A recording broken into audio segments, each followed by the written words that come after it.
2, 1. Hello, welcome to the Square Base Show with your hosts, Rob and Val. And today, we're going to look in at what we...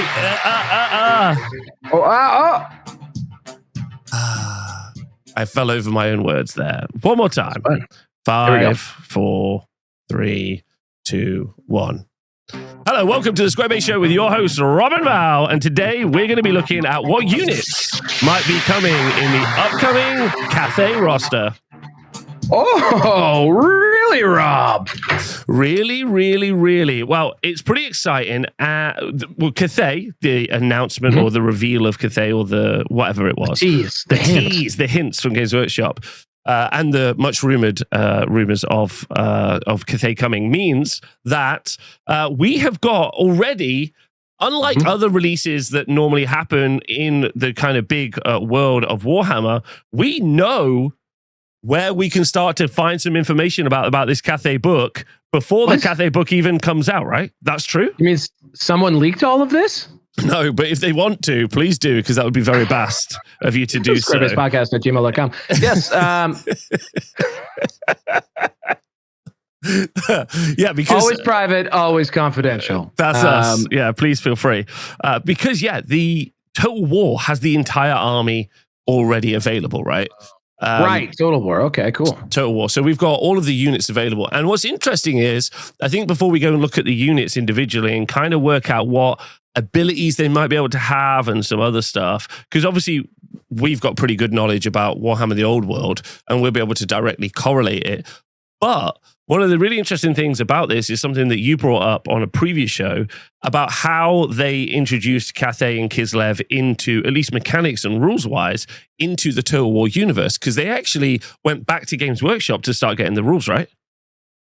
Well, yes. Yeah, that was way back, I guess, when Total War 3 was in the sort of pre-release sort of hype cycle. They revealed that the studio had, at the time they called it an 8th edition, Army book was created specifically to give to the Creative Assembly to design Cathay. And I think a lot of that is because the actual unit entries, I think this is part of how actually the license works, is that the game is based on 8th edition Warhammer Fantasy. Yes. And so they have the rights to draw from that. And so they need to, I guess, in a lot of ways, the units as they're reflected in game need to be sort of cousins, at least, of the stuff that was in the Army books. And they have gone beyond what was in Army books, and they've gone beyond 8th edition with certain units and choices and things. But that was sort of the premise. So there is a Games Workshop studio created 8th edition Cathay Army book somewhere, which is kind of wild. That'd be a cool thing to be able to see. That would be super cool to see. Also, that means that they will have that's what the Cathayan army will have been based off, right? Mm-hmm. But it also means it gives us some indication in kind of what, because if it's parallel to what happened in 8th edition, and many of the units in the Old World are very similar to what they were in 8th edition and 6th edition as well. So I think we can draw some similarities. So I don't think this is too pie in the sky as a concept to go through. And also many people might be like, I actually don't even know what units would be in a Cathay roster. Well, it's all there and available, so we're going to go look at it, which I think will be fun. But let us know in the comments below if you think we've missed anything, because I'm pretty okay at Total War, but I'm not like, I know what every ability does, as an example. Sure. So I think it's just going to be a lot of, that'll be cool to see and be interesting. So you ready to dive in? Yeah, I'm very curious, because I think one of the things that is sort of a headline of they're adding Cathay is it's another human faction, right? It's from a different part of the world, but it is another human faction. So what more can you do with humans that will make them unique or interesting? So what is really different with Cathay than it would be with like Bretonnia or Empire? So let's see what kind of vibes they can project with these units. Yeah, on the topic of the roster, I think that's a good point, and how they're going to show different humans. I think the main USP of the Cathayan roster will be not its core troops. They will definitely have peasants, a bit like we see with Bretonnia, but I think it's all going to be about those special rare units and obviously their leaders, right? Because we're likely to see, and we'll look at the unit roster in a moment, we're likely to see a character that's both a wizard and with the ability to transform into a dragon, which is pretty wild. And there's a reason for that, right? Like, what's the background? The background of that is that the leaders of Cathay are descendants of the Dragon Emperor and the Moon Empress, which I believe are still they're immortal. right yeah, now. like I think they're all immortal. Yeah, they're still rolling. There's 9 of their children, 4 of which are mysterious. So echoing perhaps the lost Primarchs, or maybe they're hanging out in Ind or Nippon or something like that. Who knows? And obviously Cathay is drawing from the history of ancient China and mythology of ancient China. That's reflected in the Great Bastion, which is guards the northern border of their territory against the forces of chaos and the chaos wastes. To the west. They are. I've shown the map. Mountains of Morn. There's a map. Oh, we got the map. So this is a map. This is a map that Games Workshop themselves have released in one of the community articles, right? Yes, this is actually back from the sort of the pre-release hype for Warhammer Total War 3, and in it they sort of fleshed out a little bit of the lore and the sort of where the Empire of Cathay is situated on the map, because it's been referenced a lot in lore throughout the years. Like it's always been sort of shrouded in mystery, more of sort of rough references rather than anything in detail. So this is one of the first detailed looks from a world building perspective that Games Workshop I think ever really published, and it was done on Warhammer Community some years ago now. But yeah, just on the map that we're looking at, to the west of the Warpstone Desert, you have the Mountains of Morn, I believe. And that's where the Great Maw is. So, you sort of have a traditional foe in the Ogre Kingdoms there. Interesting that they're cut off in this map. I know, right? And, Legend Erasure.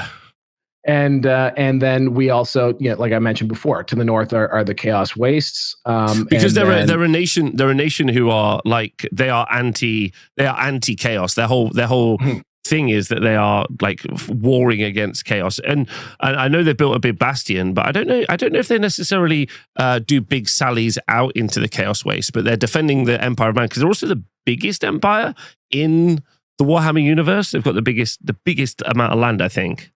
Yeah, and probably more harmonious. Certainly more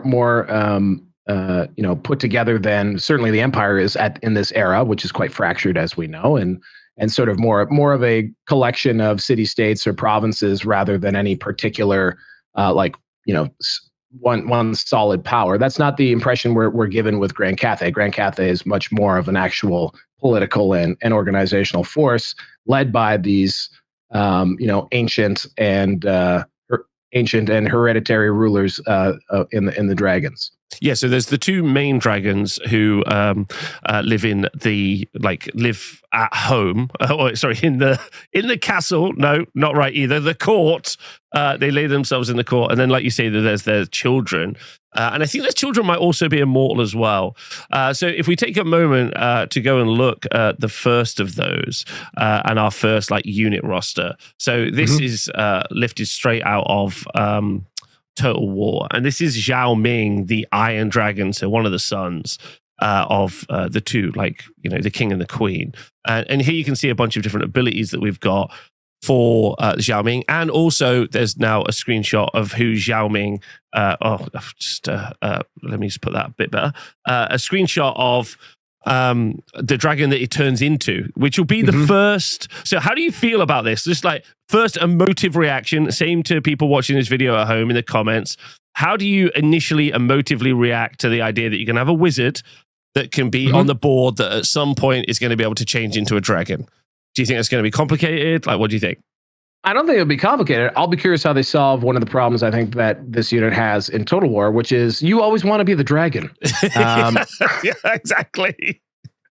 So it'll be interesting to know how do they factor for this character's corporal form, right? What benefits do they offer when they're just a human being versus when they're a powered up dragon? But I do think that's the sort of that shape-shifting nature is really, really cool. And also, is this going to be one of those situations too? I don't want to be a naysayer, but they'll have to make that dragon a little better than usual because it wouldn't be a ridden dragon, right? Yep, so that's true. So a ridden dragon gets all these stacked abilities. So if it's either the person or the dragon, how do they stack up against other things in the game? But fundamentally, I think that's super cool and provides a lot of a design space for when you transform, what might trigger it, how you can do it, what buffs it gets or doesn't get, depending on which status it's in. I think that's a really cool thing. Also, I think one of the things that's interesting about this, because Galroch is a good kind of like archetype for what we might see. Yeah. We might be wrong. They might not have a transformation mechanic built into this character, although that would seem incredibly weird. Maybe you just buy Zhao Ming on foot or Zhao Ming as a dragon in your list. Yeah. Although I think you'll end up buying both, right? It'll just be like a package. You get Zhao Ming, and he costs or it costs whatever it costs, and then maybe there's some sort of test you have to take to keep it inside that form.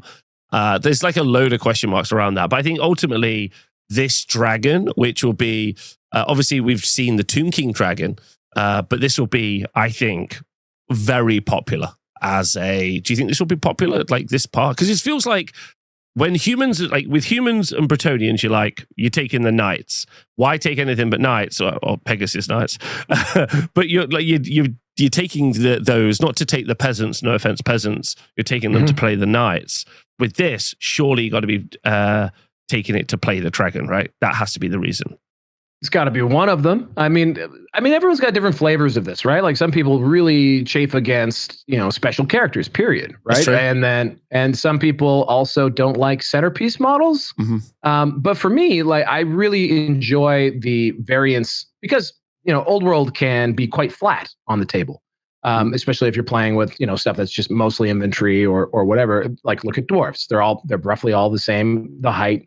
There's not a lot of variance or degrees of difference between the models on the table. So I love when there are centerpiece models or models that do have height or just more mass or whatever, because it adds, I don't know, just a little bit more visual interest for me on the table. And then the challenge from a game design point of view is always like nailing the balance of that particular unit's effect or abilities in the game. One thing that I do really enjoy about Warhammer Fantasy versus something like 40K is that, in 40K you have everyone everywhere from between like a little Imperial Guardsman to a literal Titan, right? Like a gigantic thing. You got to build a rule set that can somehow accommodate both of those in the same game. In fantasy, a human being to a dragon, although that is sort of a big range in like toughness and durability and size and all that kind of stuff.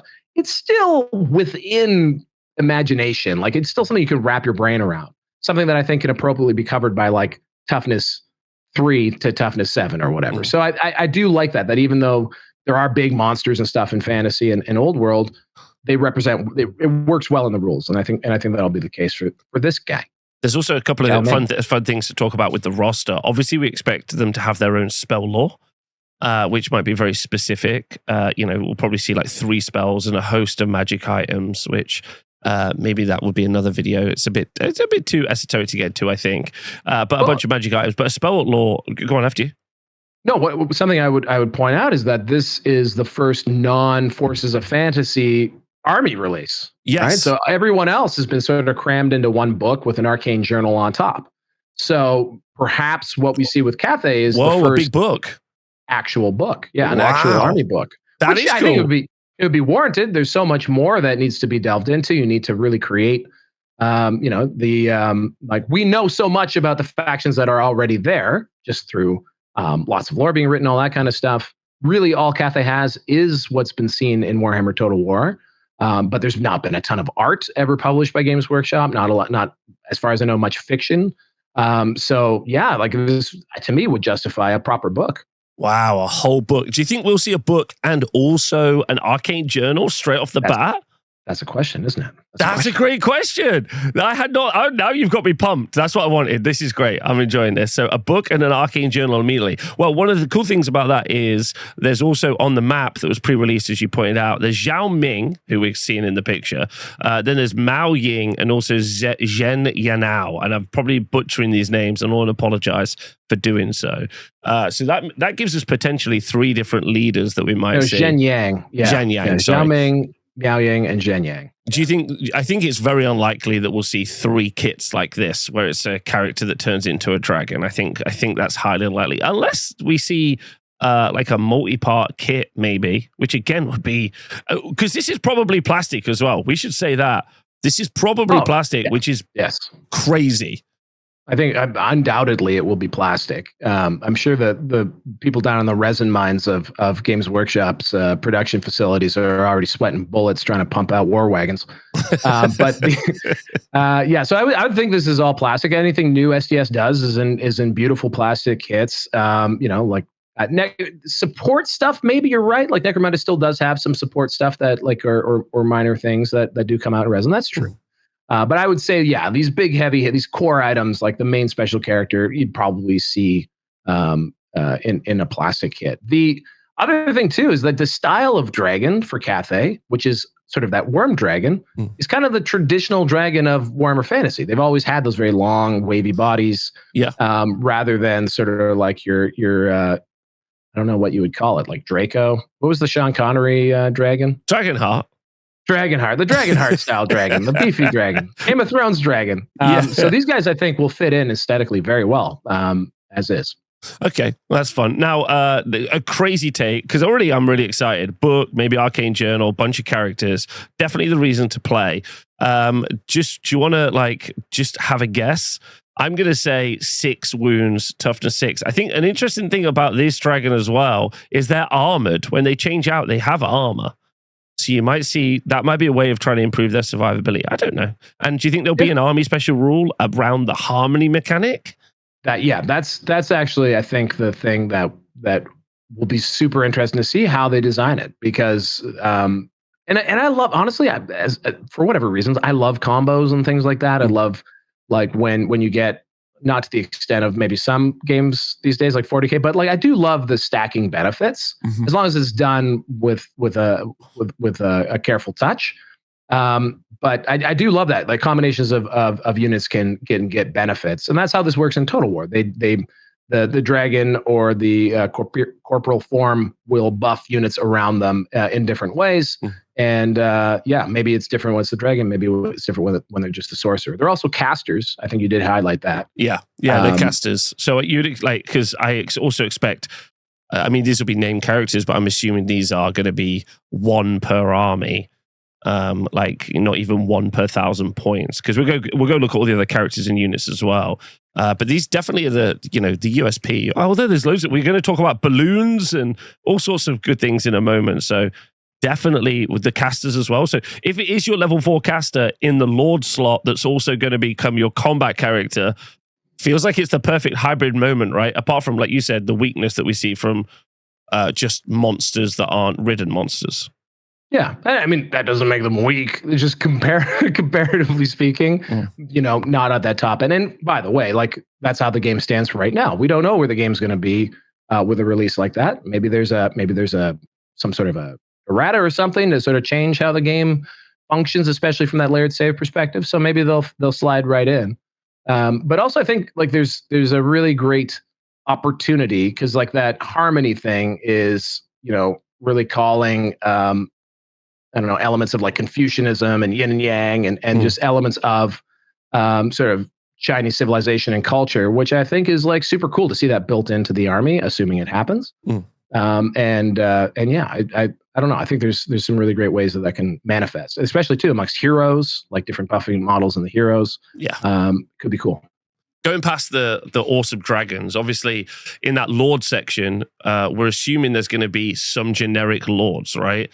And there are examples of this in Total War. And also really fun. We might get to know what they're mounted on as well, which I think is pretty spicy, because you do get mounts in Total War. So there's definitely a generic dragon blooded or a dragon lord, right? That's what they're called. 1 for yang and 1 for yin. I guess that depends which color you paint it, I reckon. Which is they're again in that Lord level melee spellcaster category, which I think is interesting. So I'm guessing a Chaos Sorcerer Lord. It could be, or maybe even more combat focused than even that. That's what's going to be really interesting. It's just how much magic plays a role, I think, in the not just as a sort of an individual caster that you might have, but like a lot of the support elements feel in Cathay to be magic based, with fewer that are just dudes and otherwise like just regular people. There's like a very strong magical element, each one grounded in a different college of magic, which again, interesting too, that we don't have the colleges of magic at this point. So it'll be curious to see how they maybe rewrite that so that they're more uniquely Cathayan in their magic, or maybe give us some insight as to where's their magical lineage coming from. Yeah, I think also one of the things that's really obvious with Empire, no offense, Empire fans, is that they are a weaker army that needs buffs to make them better, right? They don't necessarily have like special tricks like maybe you see with goblins. So you need like something that can buff them up. And I think that's where the Empire book actually falls down because many of the buffs are not strong enough and the units are still weak. So it's going to be really interesting to see how they're able to balance bringing, because now I'm kind of picturing in some ways these dragon-blooded like generic generals to be similar to like a vampire lord or a vampire lord of 8th edition, where it's like a magic caster that's also maybe not quite as much of a blender lord, but you're thinking magic caster support role, right? I think is what you're kind of working towards on the dragon lords, the dragon blooded, yeah. They feel like they're more in the shit than maybe say like you might have support casters amongst like astromancers and alchemists, for example. Those feel more support oriented, whereas these ones at that sort of high tier might feel like something that's meant to go in and actually fight and support in the thick of things. I'll be curious to see how that one pans out. And then you have your more traditional combat lords. So like I think probably it'll be something like the dragon blooded Shingen Lord. Or Lord Magistrate, sort of per 1,000, that kind of a thing that we see a lot of the time. So one that's a spellcaster at a high level, and one that is sort of a combat character. Actually, the Celestial General seems to be more of that combat character for sure. Yeah, your Lord Magistrate and then a Celestial General. So we might just see a Celestial General and might not see a Lord Magistrate either. What's fun is on the Total War kind of site, it also showcases the type of mounts that they can have. And in the Celestial General's case, I think it's pretty interesting. You got a Warhorse, a Jade Longmar, which is just picture a Pegasus in all but name, really, but it's a Pegasus. We'll go look at the Longmars in a minute, or a Celestial Lion. Hello, and then with the casters, Jelly High Elves, Jelly. With the Lord Magistrate, we might be able to get a Lord Magistrate on a Sky Lantern. Can't we talk about those? Can we talk about a Sky Lantern as a BSB, which I know will be in the hero section next, but like. The concept of I think Lords, generic casters, generic fighters, pretty good mounts, and then being able to turn into a dragon. That's maybe what we'll get from the Lord section, right? That's fair? Yeah, I would. Yes, I think that is fair. A special character. It'll be interesting to see if maybe there's a special character that we get that's one of the dragon children, and then there's maybe a special character that reflects that Lord Magistrate character who's maybe floating around somewhere. Yeah, and he's like a purely buffing sort of special character, like you get with the dwarves and the engineer guy is good at shooting. Yeah. Right. So moving into the hero section, right? Yeah. There's astromancers, alchemists, and for some reason I don't have a picture, but also maybe a gatemaster. And I think your gatemaster is your more traditional foot-based melee character, likely to be your BSB. With your astromancer being your kind of level 1, level 2 wizard. That you would normally get in a normal roster. And your alchemist, my outside pitch is the alchemist is going to be an engineer, but maybe a magical engineer. Magical engineer. Ooh. Very interesting. Cast a spell, reroll your misfires. Pass the spell to do what other guys do. I think that feels pretty good. Although this roster does feel light, from a character perspective right now. So there's also the potential that, when they're going through and they're, deciding on how to build out their first roster, maybe there's an X factor. Maybe there's another thing that we don't see. Or maybe it's something that is even forthcoming to Total War 3. Yeah, for sure. Astromancer is level 1 and 2. I think that's good. I think ultimately, like, you can really break down a lot of the old world rosters into very specific. There's always a level 1, 2. There's always a melee character that's also available to be a fighter. And then, I don't think we're going to be really shocked by those things, to be honest. Although, again, reading the roster that's available, like online, for the Astromancer at least, you're able to have them on a warhorse, a Wuxing war compass as a mount. So something, I guess, similar to a war wagon, something similar to the old, what was the Sigmar battle cart that we used to have? Not the Luminarch or the Hurricane, but the other one. The Sigma. Those are the two. Oh, the War Altar? The War Altar, yeah, the War Altar. Mm-hmm. Yeah. So actually, this to me is actually the ones that you said, the Luminarch and the Hurricanum. Like that the War Compass feels like that too. Do we have a picture of the War Compass? I'm gonna try and find a picture of the War Compass for you, because I think otherwise we're gonna no picture of the War Compass. Yeah, unfortunately, it's like the third one. I saw it. Hold on. As always, correct. You absolutely were correct. Yes, a war compass. So a couple of bulls pulling a compass, which is a kind of interesting piece. We might see, I think different to an anvil. This is maybe going to work more like a support role piece for a hero. Yeah, like or a support magical piece. Definitely feels like something that's channeling things, And yeah, but again, another sort of a mount option for a chariot, like a heavy chariot, some sort of buffing heavy chariot type situation. I mean, which is cool. If that's an actual model, I think people will lose their minds. Like, do you think a war compass? Do you think they're going to bring a war compass out? That would be wild. Maybe not on first pass. You don't think this is a first pass? What do we think's first pass so far? Definitely that we've talked about heroes and lords. One of the Dragon Children. Hunt OP. And then it's going to have to be, we're going to need like a Lord tier character, either like a combo kit, maybe Celestial General / Shungan Lord. And then, going to need those heroes, probably all three, the Astromancer, Alchemist, and Gatemaster. I mean, the fact that we saw 3 different just random Empire Wizards released, I feel comfortable that we'll see all 3. Maybe the entire roster of heroes. We'll just see a generic level 4 caster. We'll see. But the War Compass, I'm saying War Compass is coming. I'm saying it. I don't know anything in that front, but the War Compass is too good to miss up, is how I feel. I would say wild. That there's also the potential to zhuzh this up a little bit. I think they can probably make it look a little more imposing. This looks like see, the problem with this model as it's currently designed is it looks like it could be pulled by 2 Ox. That's not Warhammer style. You want something that looks like it is absolutely impossible for it to be moved by the beasts of burden that are right in front of it. Yeah. So I'm thinking 2, 3, at least triple the compass when we see a plastic version of this. That's what I'm saying. Okay. All right. I'm into that. Also, apparently, we might be able to get our Astromancer on a great moon bird. But our Alchemist and our Gatemasters are going to be on a Warhorse, and our Gatemaster in the hero section, because again, that big Great Wall in the north, they need some Gatemasters. I think that's going to be our BSB character in the hero section. Mm-hmm. Yeah, for sure. I can see that.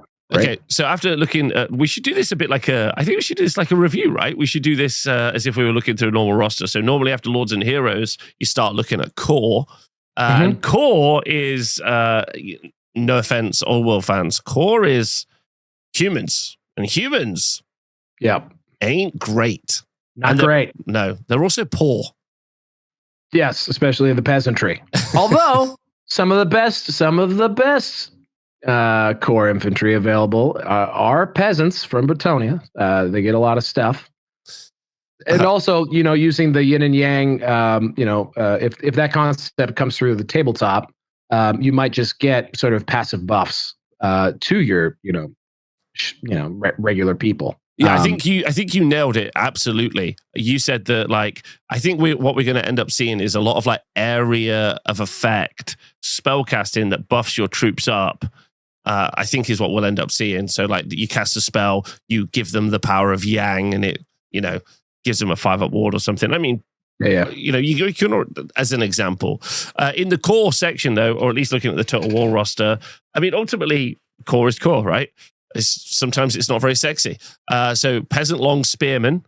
So we might see a peasant spear unit, maybe over a peasant sword and board unit, but maybe both. What do you think about this? This is a crazy choice, but from back in the day, a body option with different arm options for weapons. Yeah. Is that crazy talk? I think that's bang on. I think you probably see a peasant box that has peasant archers, peasant spearmen in them. And that's sort of your basic core infantry covered. But that feels light and very much like you'd need a lot of them. Well, we've also got the peasant horseman as well. True. So that could also be in that kind of core section, because everything else, when we start talking about Jade warriors and cannons and everything else, probably feels a little bit too hefty. Maybe there'll be some units that you can bring into core, like we've seen with other rosters. But the thing is, though, for core choices, like being able to have some spearmen and archers and horsemen isn't bad in a future where infantry gets improved a little bit. Sure. Yeah. I think that's an okay thing to say.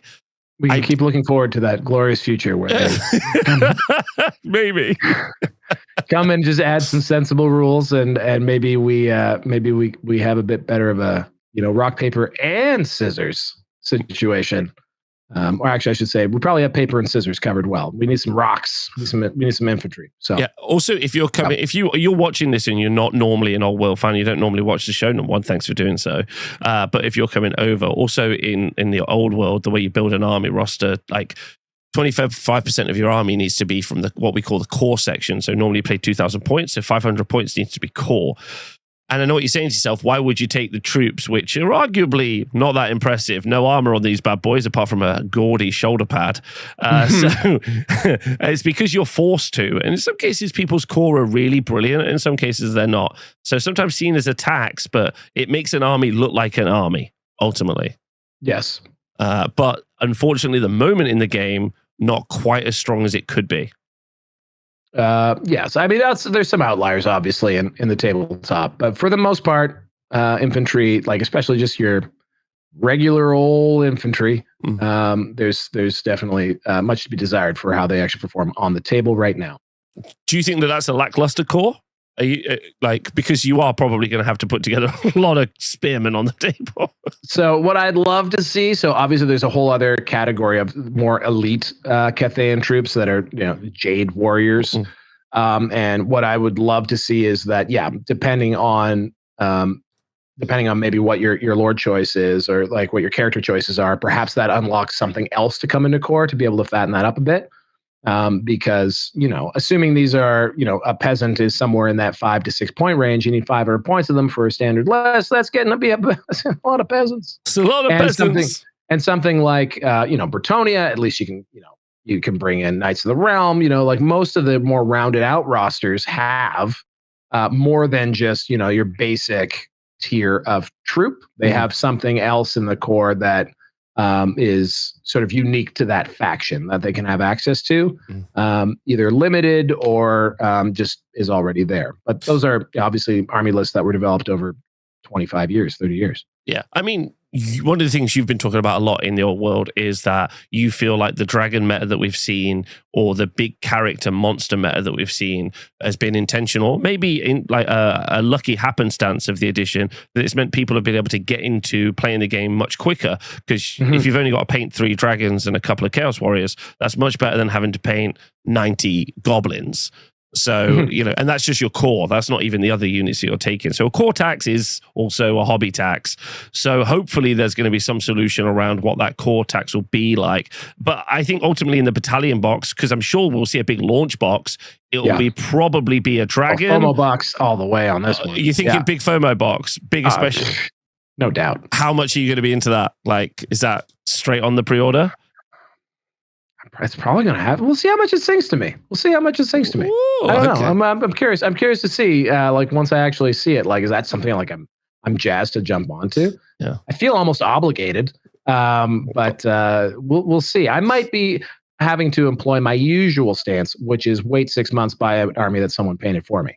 That's the veteran play. Pay the same amount as I would have retail for all of the work someone else did for me. That is a good. That's the system. Pro tip, guys. That's a good system. Let us know in the comments below also what you think might be in that FOMO battalion box, because I can see the dragon character, the book, and your core choices being in there personally. But who knows? With the old world, they might go crazy. Okay, so another bet, and this is a Val's take, and I don't think it's a terrible take, is that you might not see any peasants at all, right, on that initial release. Well, maybe not any at all, but like if you're trying to make Cathay interesting and get people to actually put it on the table, you probably want something that's a little bit more juicy. And there are lots of things that could slot into special and rare. So perhaps the unit Jade, the Jade Warriors, which have missile versions, they have horseback versions, and foot versions. Perhaps that's the backbone of this. And yeah, maybe they just skip peasants altogether, and we just get the Jade Warriors. So, being a peasant myself, I know what a peasant is, but like a Jade Warrior, like how do I arrive at Jade Warriors, and what do they like? Are they just a more elite cav, or is there a bit more story to them? Well, actually, they're sort of framed as genuinely the core of the fighting forces of Cathay, and that they function as the backbone of their military formations. So again, feeling kind of core-ish. Maybe we get both, but they are definitely more representative of the advanced nature of Cathay rather than the people who are just trying to farm and got pressed into service. Yeah, these are the professional soldiers of Cathay, so maybe not necessarily so elite that they would have to be special. Yeah, I'm with you. I think actually we could see these being the core options, because the big heavy armor. Then you've got kind of like almost a Chaos Warrior equivalent, but not quite the same. Good armor. I mean, ultimately, like, I'm sure someone in the company knows that peasants aren't that sexy. Obviously, not this peasant, but the others. Like, I don't think people are going to be rushing to like, I've got to get my Cathayan peasant box. And you're like, okay. So no, I think you're right. I think actually peasants may be out. No offense, peasants. We might just be all Jade Warriors all the time. In which case, we've got Jade Warriors with halberds, but we could easily see again like a dual kit, like sword and board, or we could see maybe a triple kit, and it's got like, do you want to have crossbows? Do you want to have a spear? Do you want to have, or maybe they'll just be different boxes, right? But crossbow unit as well. I mean, triple option, that exists a lot. I think certainly in AOS. Like, didn't the new ghouls have 3 different loadouts? Maybe I'm crazy. No. Okay, no. so at least a double. I would see at least a double. Maybe a melee and a missile version. Yeah. Whether these are peasants or Jade Warriors or both, I would say that it would make sense that you at least get that, because they have both crossbows available to them. And do the Jade guys get guns? No, there's a different unit that has guns, or maybe there's a version of Jade Warriors with handguns. Crossbowmen certainly for the Jade Warrior versus the peasant archers. So maybe that's just what we see. Yeah, for sure. That would be interesting, because then you would end up with, I don't know, I'm not saying full plate, but you're talking about 5 up, maybe with some shields, 4 up armor save troops you could put in your army, which is pretty cool. Like spears, we already know what's nice about Old World actually is we know what stuff does. I know what a spear does, and spear infantry aren't necessarily great at the minute. Update coming, who knows? But a unit of crossbowmen can be okay, especially if they get buffs. Especially if we've talked about like those yin yang buffs, and then when you kind of move into the Jade Lancers, which could be your cavalry unit that you may be getting core. You could see these be. When I say as good as Empire Knights, it's a little disrespectful to everyone listening. But they might be a good cavalry unit. One of the few that doesn't fly. Hard to argue that these guys wouldn't be full plate. I mean, they have a lot of armor on them. But I mean, there are units in the game, Chaos Warriors, Warriors of Chaos, that certainly look full plate-ish. Not rocking full plate, but they're not brand new armies. So that's true. That's true. Something. Sorry, guys. You might get a little bit of a army buff just from being the new jazz. You've heard of plot armor. Can I interest you in new release armor? It's better. Here's what I'll throw out there. Yeah. Here's Val's take. Now in wave 1, we see a Jade Warrior combo kit for melee, maybe with a halberd and say a sword and board option. That's your one. Then we see a mounted cavalry option for the Jade Warriors. And then we see a peasant bowman option. Oh, okay. And that's where the peasants are. The peasants are your archers. Okay, yeah, I could see that. Or I could see them kind of going the other way and having like your peasant spearmen, and then they're going to bring in the Jade Lancers. So either something like that. Yeah, maybe they'll tear it up like that. That's interesting. But probably, or maybe all operating out the core section. So this could make the core section a lot more interesting. Very cool. So coming out of core, that's where obviously many people get excited, and we get to move into the cool units that you play the army for if it's not for the big dragon. And yeah, we've got a rain rocket and a grand cannon just here. So two, template weapons and the rocket battery for Empire, not necessarily the best right now. Do you think we're going to see a multi-template rain rocket? Well, there's I mean, potentially it could be sort of a hopefully better version of the what is it, the Hellstrom volley? No, what is the bloody rocket? Anyway, Hellstrom rocket battery. Hellstrom rocket battery. And I'm telling you, if you're trying to draw people from Total War who really like this stuff, you're going to have to do better, because there's nothing cooler in Total War. Well, there's so many cool things in Total War. That's a hyperbolic statement. But one of the coolest things is a devastating barrage of the Hellstrom rocket battery. You put that on the table in Old World, nothing devastating about it, nor anything related to a barrage. You can almost just have it as a freebie for every army. You get to have one. It's fun for almost no one. So yeah, I agree with your hot take on the barrage weapons. There's another version. I mean, I shared one like a short with you last night.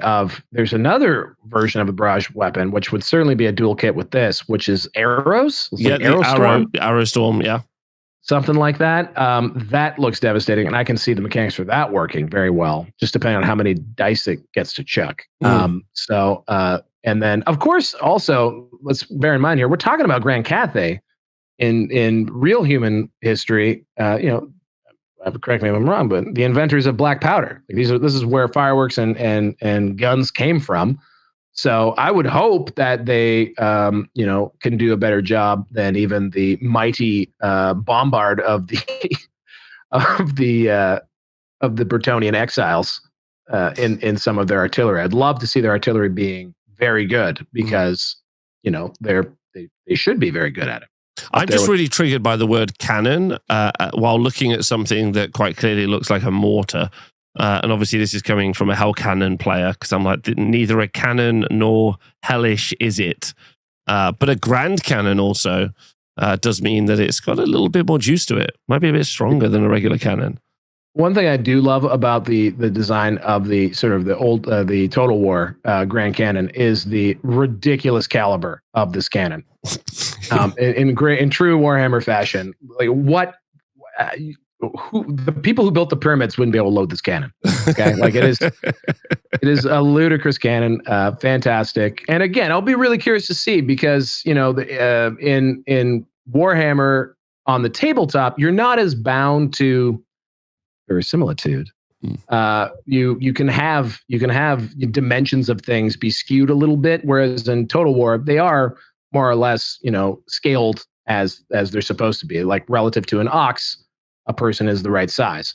So I'll be curious to see how these things are scaled in general too, because I would suspect they're more in the AOS scale bracket than the old-timey fantasy bracket.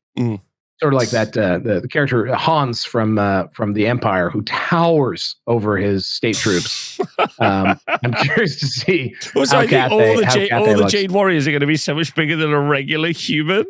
Just giants, which we've been very vast so far. We want to avoid stereotypes. Yeah. I think that would be very positive if Cathay was incredibly tall. It'd be good. So 2 potential artillery options, maybe like 2 per 1,000 points, or choose one of these 2 from 1,000 points, which is good for an army. If you again are new to the old world, having a couple of ranged weapons you can have in your army that are relatively cheap is pretty good for being able to start to at least make your opponent, or force a bit of tempo out of your opponent, making them have to come to you, being able to take, maybe get rid of some threats at range. Real positive. Another unit that is available, or might be available, are the crane gunners, or human rat snipers. The Warplock Jezzails are a famous kind of Skaven unit that work exactly like this. They look very similar with the pavés and everything. Yep. Exactly. So I guess you would just take whatever the Jezzails do as a unit, and then make them better. And then that's what you'll end up with the crane gunners. I think maybe they'll have through and through. Maybe they'll work more like a ballista, or I can't think of the Warhammer term for it. Big bolt thrower. There you go. Yes. Yeah. Oh, that would be fun, like a little bolt thrower thing. Or maybe they'll do like some sort of, I don't know, they blow up some smoke or something, and like the shield will give them some sort. I mean, ultimately, you don't want your missile units to be charged by anything. So that shield is to stop you from being hit by other shooters, not fighting units. Not fighting. That's not right. fighting. But this is cool because it's another long-range option for them. But generally, long-range shooting is lackluster at best. I think that's fair to say. Yeah, but again, they're not a brand new faction. JTY just in the office. This is going to go one of 2 ways, okay? Because new factions are either, whoopsie, crush everything, destroy all souls. That's one option. Or bland, just cottage cheese. Like just the most flavorless, like too scared to make it good. Hopefully we get what we've seen with a lot of the rules writing, honestly, straight up. It's the core rules I have a problem with. But a lot of the rules writing has done a really good job of finding a balance outside of outliers. I think there's a real good chance for internal balance in an army like this. Also, I really want to point out here, just looking at, like, again, from the frame of mind that the studio provided an army book, when you look at a lot of the unit options, they seem pre-made for dual kits.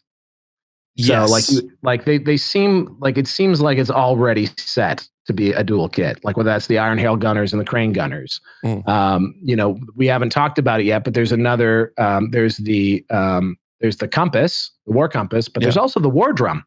Yeah, we'll definitely go to that we'll do that in a moment. I think moving outside of our artillery. Also, sorry, what sparked that was the Grand Cannon and the Fire Rain Rocket. Absolutely, is a dual kit. That's a dual kit. That's a dual kit. It's just written. Yeah, there you go. Dual kit right there, buddy. Yeah. Which is interesting because we could kind of break this down a little bit, where we think we've got a Jade Warrior dual kit and potentially a Peasant dual kit. We've got some sort of cavalry kit that takes us to 3. We've got our dual kit artillery piece and maybe our Crane Gunners. That's 5. Then we've got our big dragon, a couple of different characters. I'm going to just say characters is like 4 to 5 kits. That puts us on 10 kits. A Games Workshop new release is normally between like 12 and 14 for a new army when they've done it in the past. So really? Like brand new from scratch? They're that big? They'll drop that many? Yeah, but like you got to remember, a lot of the kits is like, I just did 5 and 5 were heroes. Right. So it's just like if you think about the Empire Wizard release they did recently, it was just 3 random wizards. Right. Like they're like, no problem. Like, and also you got to remember, this is the studio that does Necromunda, where they will drop a special character every week until maybe the sun burns out of the sky. Yeah, so they're all bangers. Too. They're all bangers. So I like the 5 hero kits, with the exception of the dragon. I don't think it's a major issue. The 5 plastic kits, so now that's quite limited. The plastic kits is only down to 5. Well, and also like we've saw in other old worlds, but this is sort of predates the current design philosophy of the studio. You would get one sort of hero kit that could make a BSB or a general on a horse. Yeah. It had like a lot of stuff in it. Maybe we see that come back, because then there you go. You can fill out your Gate Master, Alchemist, Astromancer type thing, maybe with one kit. Yeah, doing that like an old Empire Wizard kit in plastic would be pretty sick for sure. The Celestial Dragon Guard as well, I could see being a special combat unit. Although you were saying that you think that one of the things about these is it could just be this is an army of renown, different paint job, right? Yeah, it feels like it could be a different paint job, or maybe borrowing from Necromunda, an upgrade resin kit that they throw out there that you can add different heads to your Jade Warriors for. For sure. So like basically, the things that you can get the most out of, what base can they add things to? But like it just feels like this is already designed with dual kits in mind. Yeah, that would make a lot of sense. Which takes us to some of the more special units that we're likely to see. So another infantry unit. So the big man himself, the Terracotta Sentinel. A giant made of terracotta, which is not very survivable. Very delicious. Very delicious. Oh no, it's ricotta. It's ricotta. My bad. So yeah, we could end up with a giant style model, or something like a gigantic chaos spawn or something similar to that. But we're talking like a T6, a lot of wounds, maybe not very fast. Maybe it always needs to be near the general because it needs to be empowered or something. Maybe you got to cast spells on it to make it work a little bit. I don't know, or it might just be pure energized. But I think that's pretty fun. Just a big old smash monster. If they release this, I think people will lose it. And I think the opportunity for it to be a really cool looking kit is massive. Also, I suspect he'll be a bit smaller maybe than he's depicted in game. Yeah. Just maybe dial him back a little bit from a scale perspective. But I think, too cool. I can't imagine, like, this to me is the opportunity to have one of those iconic units, and hopefully doesn't just get giant rules. Yeah, that would be disappointing, I think. Definitely. This is very cool. I think it's been really, really fun. Then we have, I don't want to do the War Compass yet because there's one more. The Great Longma Riders. So we did talk about this, a character mount. So, think of a Pegasus. It's a horse with wings, but not quite as fluffy. A Longma. Do you think it's likely we'll see... and also, this is kind of like an amazing amalgamation as well, right? Because you could have an army with dragons, good spellcasting, like skirmish cav with wings, monsters, and cannons is what you could have. Yeah, that's a good roster, right? Feels like it could have some cool shit, and with like hopefully meaningful buffs being shared amongst them too. The Longma Cav would probably slot into that monstrous cavalry sort of place in the roster, and this feels to me like a wave 2 type thing. This feels like we need something new for Cathay. All right, let's get around to doing the Longma Riders. So I don't know about you. Yeah, I could see that. I think that would be a lot to release at that point. I don't think that's a dual kit. I think that's his own thing. Yeah, and then I think but bringing out the Longma means you can start to do mounts for all of your characters that you're releasing as well, because the Longma is definitely a choice for several of them. So I could see that being a thing. And I don't know why you would release the Longma, wouldn't release the what if I had a choice, do I want Longma Riders or a Compass? I'm just calling it now. I want the Longma Riders. So if there what about a War Drum? Yeah, so I don't have a picture of the War Drum, but yes, we've got the Celestial Compass or the War Drum as well. So one of those two things. So those two buffing pieces. And if, like you say, if they are trying to bring that yin and yang harmony mechanic to the tabletop, then this is, like you say, the perfect dual kit and like a no-brainer, I think, in bringing out in some sort of new way. And also, we got to throw a lot of love to the rules team. They have been doing some interesting stuff, like we saw with dwarfs, and we saw their ability to like do a points denial list. Having a kind of like buffing aura army, it would be fairly new. Like there are things that you can do to buff stuff, like we see with Tomb Kings and being able to do a bunch of stuff like that with auras and stuff, and the same with vampires. But it's all spellcasting, right? So I guess it's going to be the same thing, but having something that improves it. The drum and the War Compass, and also saying I'm beaten by drum will be a very cool in-game mechanic. I agree. Yeah, I agree. Pass the leadership test, beat the drum. Beat that drum all day. Beat the drum. Right, our last entry for what we might see. And I think this is so I think War Drum, yes, but I think we're absolutely 100% bet the house going to see ourselves a Sky Junk. The Sky Junk. The Sky Junk. I mean, again, we're staying vast, but we are talking about ancient China. You need some junk. Yeah, you do need some junk. Get some junk out there. And this, again, like you said, perfect dual kit. Sky Junk or the Sky Lantern are our two different kits that we're very likely to see. And also a character mount. It would also be something that we're going to see here. And having a long-range sniper on a giant balloon is very cool. Or a buffing character on a giant balloon. Like, these balloons, balloons in balloonery. Yeah. In military history, started out largely with reconnaissance, right? Yeah. So it started out with getting a high view so that you can see what formations are presented against you and all that kind of stuff. So I think they, to me, make for natural buffing characters, right? They makes for a natural unit to give a benefit to those around them. The large target of all large targets, and also like the way that they are in Total War, they're very vertical. Like they're very, very high and tall. Like there are flying things in the help me out with the steampunk dwarves. The Caradron Overlords. The Caradron Overlords in AOS have some super cool sort of floating flying boats. I think they kind of nail the relative scale of them as well. And I'm curious to see how this will look on a tabletop. Because it's not only going to be elevated, but then it's just a very long design as it is right now. So I'm curious. I'm curious to see how they'll look. And also, if you want to put like 2 or 3 humans in the basket, now you're talking, that's quite a lot of space that you're going to be like, that's a lot, just that element for width of the basket. But yeah, like an aura piece, or again, another missile unit, or a buffing piece. I mean, I'm going to be furious if this flying balloon is movement fly 9. I'm going to be mad about that. I don't think balloons should be that fast. I know they've got little wings. Yeah, just drift. I mean, scatters every turn, like just 1d6. It's got to fail. It's got to fail a leadership test, and then immediately it's like, oh well, no, you weren't able to. You weren't able to control the wind. Scat 2d6.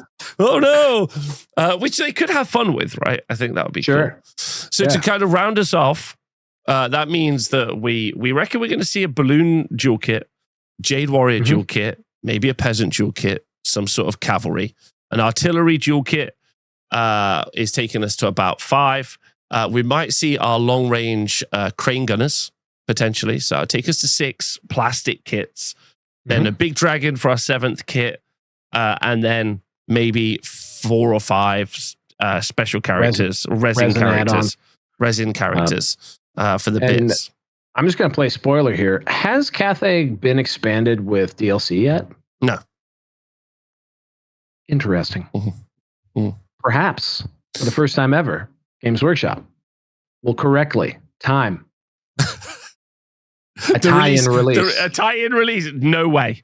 No way. Huh? No now way. That, I mean, of all the things we've talked about today, that's the least likely. The least likely thing. But think of the opportunity for a tie-in release there to like both support one another and to generate some surprise, like genuine surprise, right? Yeah. So that could be cool. We didn't talk about there's more constructs too, not just the Terracotta Warriors. Is the Jade and Jet Lion, the Celestial Lion, which we mentioned as a mount. Sorry, I should have brought that up. You're absolutely right. Let's just talk about that for a moment. Yeah, let's do it. I of those feel like, again, a wave 2 or 3 type of an additional thing, but like the monstrous constructs do feel like a significant portion of sort of the vibe of this army. Oh, do you think we'll end up seeing a Jade Lion? Yes, you're right. That is something. A Jade Lion or a construct, a Jet Lion, they could definitely be a kit that gets released as well. And we also didn't talk about one of the most important units, and I apologize about this, the Onyx Crowman. Onyx Crowman. Yeah, a war beast, the Onyx Crowman, a bunch of crows that are flying around the board, just being devilish. I didn't mention those either. I think though that like it is super cool to have, and I hope that the studio's having fun with it, because it's just so cool to have a completely new canvas to like create and do stuff with, both in the like the source material of, again, ancient Chinese history and mythology, and as well as in the game terms itself. Like, this is just a whole other corner of the world. There's just so much that could be explored if they really lean into it and do it. So hopefully we do get a big book. Maybe we'll get Black Library support. They could use a book to fluff this all out too. So yeah, I think it's really, I don't know, it's super neat and exciting, and it's territory that even people who played a lot of previous editions of fantasy may have never experienced. Yeah. The last faction to be released is just next door in the east. I believe it was the ogres. Yeah, who are currently illegal. currently discouraged, except for in the Renegade Legacy pack. Correct. Capachow. So like, yes, that's this is just really neat, and hopefully they nail it so that they get the enthusiasm for it, and we see further expansion into the world of fantasy, whatever the name for the whole planet is. I don't know what it would be. Yeah. Ooh. We know Morse-Lieb or whatever, and we know the moons. What's the name? What do they call? It's not Earth. What's the name of their planet? Double Earth. Tell me in the comments. Yeah, tell me in the comments. That'd be cool. Anyway, thanks for watching us. Let me know if you like this sort of video, because we could do more stuff like this in the future. What might a Dogs of War book contain? Stuff like that. Give us some sort of references. Let us know what you think. Hope you've enjoyed it. Let us know if you're excited about Cathay. Let us know what you're thinking. Good conversation. Val, thanks very much. If you're a big Cathay stan and we overlooked some massive things that you think there's potential for, let her rip. Let us have it. I love the comments. So like, yes, please have some fun with it. Yeah. Let us know the information because Cathay is my specialist subject, and I will be answering 100 questions on it. Okay, cool. Let us know because we want to know. So thanks very much for watching. See you soon. Goodbye.